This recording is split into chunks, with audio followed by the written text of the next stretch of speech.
Welcome to All Pro Football Data. My name is Jim Coburn, and today's episode talking about what to do with Kirk Cousins. We're going to take a look at him based on his pre-draft and post-draft production profile to see what the Vikings should do with him. Kirk Cousins has been a pretty solid quarterback over the years. Did decline last year, which we're going to look at that in the data. But should they re-sign him, or is it time to find another quarterback? Now, before you get into evaluating him as a quarterback, the first thing you have to look at is what he was as a prospect, because a lot of times what a prospect is coming out of college can inform you what they become at the NFL level. So when you look at him based on his mobile quarterback score, so this is if you want to learn more about this, you can just look at the picture here, pause the video. His mobile quarterback score coming out of Michigan State was not that great. He had a below average mobile quarterback score. The areas in which he excelled was his average yards per touch, and then his total offensive market share was in the 40 percentile, but his TD percentage and his overall production was not that great for him in terms of his mobile quarterback score. So he was not a very mobile quarterback. It wasn't really a dual threat quarterback, is essentially what I'm trying to say in Michigan State. When you look at his quarterback score, which is basically his passing efficiency score, so if you want to learn more about this, just pause the video. Getting into that, his BQS, which is his best passing efficiency score, was 79 percentile, and then his career quarterback score was 75 percentile. And this is out of a sample of 5,359 college football quarterback performances since the 1956 NFL draft class. So based on his production, he was good, not great. He tended to kind of flow with the starter averages a little bit, but not quite. He was kind of in between a Pro Bowler and a starter is kind of where he was as a prospect based on his data. Just looking at it from not looking at age, just looking at his regular quarterback production. And then when you look at his athleticism traits, he was kind of a meh athlete. His flexibility score, which deals with like agility, was in the 40 percentile. His speed score was in the 40 percentile, and then his explosive lower body strength score was in the 10 percentile area. So he was not a great athlete coming out. Was kind of a below average athlete overall as a quarterback. And in terms of the quarterbacks that came out in his particular year, so these are all the quarterbacks in 2012. Kirk Cousins' best feature was his passing EAV or PEAV, which is basically pocket quarterback expected approximate value score, which takes into account his age, his other production traits, and he was in the 60 percentile of that particular area. He was not the best quarterback in terms of that particular metric. We're going to get back to that metric towards the end of the video. But this is kind of where he was at in that particular draft class. Guys like Russell Wilson, Andrew Luck, Robert Griffin III, Nick Foles, Brock Osweiler, though he was more of a developmental passer. He never developed as a passer, but he was a very young prospect, which is why he was so high on the list. So Kirk Cousins was basically, based on his overall data, was kind of like a above average pocket passer coming out of college is essentially the way to say it, based on his data. Moving to his pre-draft outlook. So before the 2012 NFL draft, Kirk Cousins graded as a developmental long-term starting to fringe Pro Bowl quarterback based on his overall data. His biggest weaknesses were his mobile quarterback score, but he did have solid passing efficiency scores. So he essentially tested like a quarterback that has to be a pocket passer. Like there's no if, ands, or buts. He's not particularly athletic. He's not particularly productive as an athlete on the football field in terms of mobile quarterback scores. He is a pocket passer. There's nothing wrong with that, but that is what he is. That is where he has to thrive. And he was able to kind of translate that stuff to the NFL level. I would say the bottom line before we get to his post-draft outlook is that he was an above-average quarterback prospect, but most quarterback prospects with this profile become career backups. That's one thing that he kind of juked a little bit is he was kind of on track to be a career backup, but ended up becoming a starter for a team. Moving to his post-draft data. So the data that you're looking at right here is NFL statistics. It grades them on a percentile scale based on a 10-year sample for the era in which they played. and it's all the way back to 1948 in terms of this particular metric. Taking a look at Kirk Cousins based on his touchdown to interception ratio, completion percentage, yards per attempt, adjusted yards per attempt, quarterback rating, and TQS, which is basically a passing efficiency score for him. He was pretty darn good for a decent amount of his career based on his data, particularly with the Minnesota Vikings. So from 2019 to 2021, he put up some pretty decent data in that time span for him. Didn't win a whole lot of football games though during that time span. With in terms of his win rate, I think he's never. I think the only season where he was like elite in terms of win percentage was in 2022. You know, where they were 94 percentile in terms of wins. But for the most part, the point differential, the overall offensive scores have also just been okay, not great for him. But overall, this is good data for him. His average NFL passing efficiency score was 80.88 out of 100. Taking a look at his TQS score, so those are good numbers for him in that way. Moving on to his advanced statistics. So advanced statistics are stats that are reported by Pro Football Reference.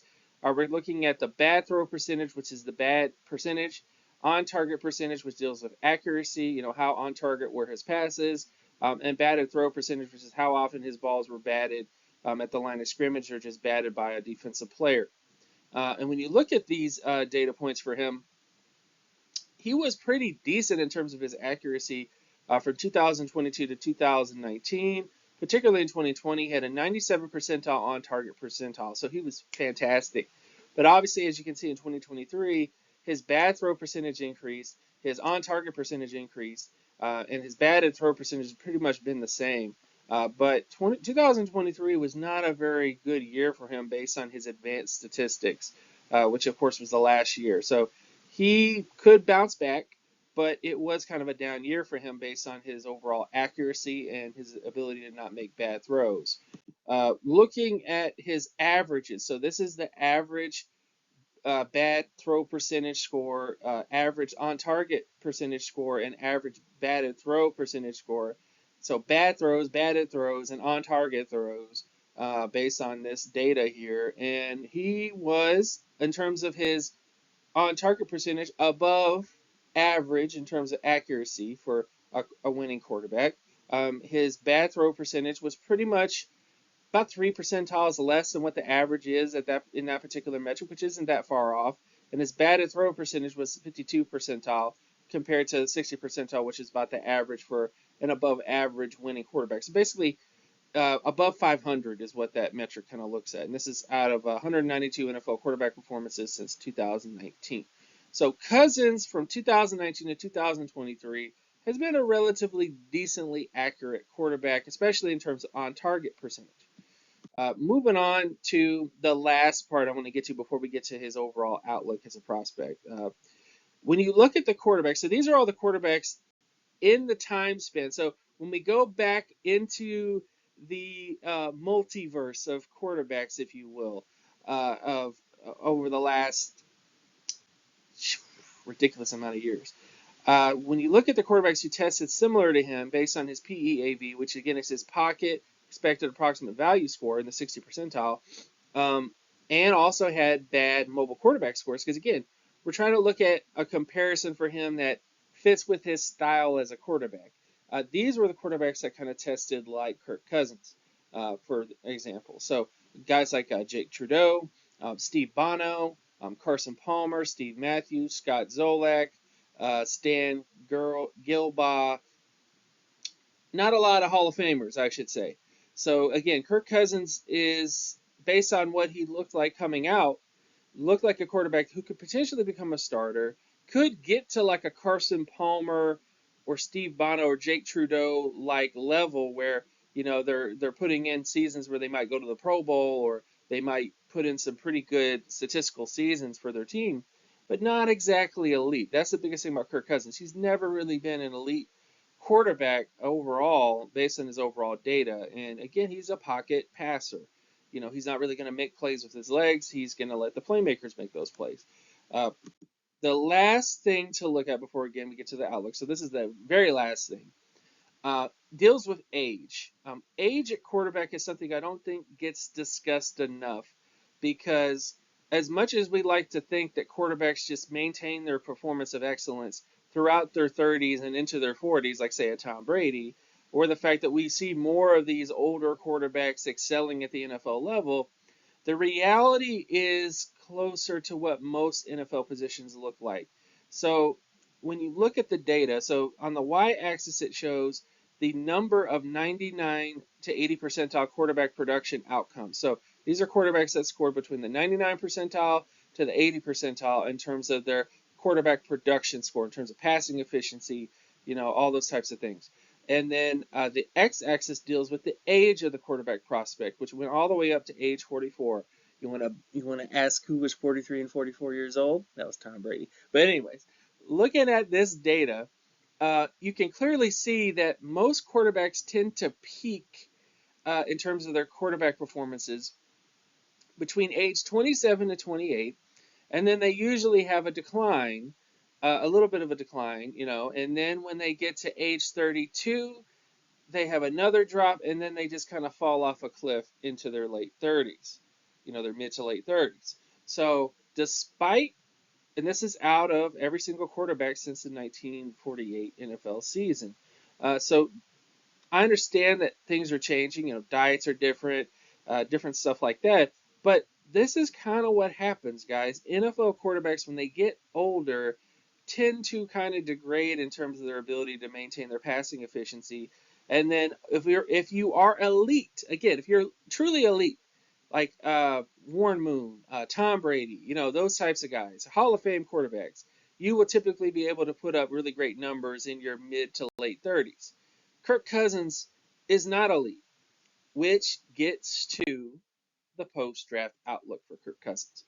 Now, again, I understand I might get a lot of hate for this, and I'm not trying to hate on Kirk Cousins. I think he's been an outstanding quarterback for them. Again, he's been one of those guys who's maintained an 80 percentile passing efficiency score over the course of his career, which is fantastic. That's a great number to hit. But at the same time, 80 percentile is not exactly elite. And when you look at his post-draft outlook for Kirk Cousins, he's been solid. He's proven to be an above-average accurate quarterback, but he had a big dip at age 33 in terms of his accuracy numbers, which could signal that his days are numbered as an NFL quarterback. I would like to be wrong, but based on his data, he has had a little bit of a dip in terms of his advanced passing statistics. The history of quarterbacks like Cousins usually follow the regular pattern of NFL quarterback production into their late 30s versus players like Brees, Brady, and other elite quarterbacks. So again, most quarterbacks that perform in their mid to late 30s at a high level, or at least the 80 to 90 percentile area, typically are elite quarterbacks. And Kirk Cousins didn't grade like an elite player coming out of college. And when he played at the NFL level, he wasn't elite either, except for one, really good season. But other than that, that's about it in terms of his data.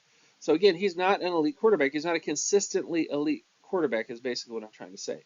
So I would recommend Cousins to be a future backup to top 16 to 24 starter with legitimate age concerns going forward. What that looks like based on the data in terms of like a contract will be like a 3-year contract averaging $16,690,000 a year would be my recommendation. And this kind of adjusts for inflation as well. So that is kind of where we're at with Kirk Cousins. I think he is a very good player. He's been a great player for the Vikings. The Vikings have consistently not really done well at the quarterback position. They constantly have to trade for quarterbacks because they don't really do a good job of drafting them. So Cousins kind of is a long line of those types of guys. And, the other quarterback, of course, he had to steal from the Packers, Brett Favre.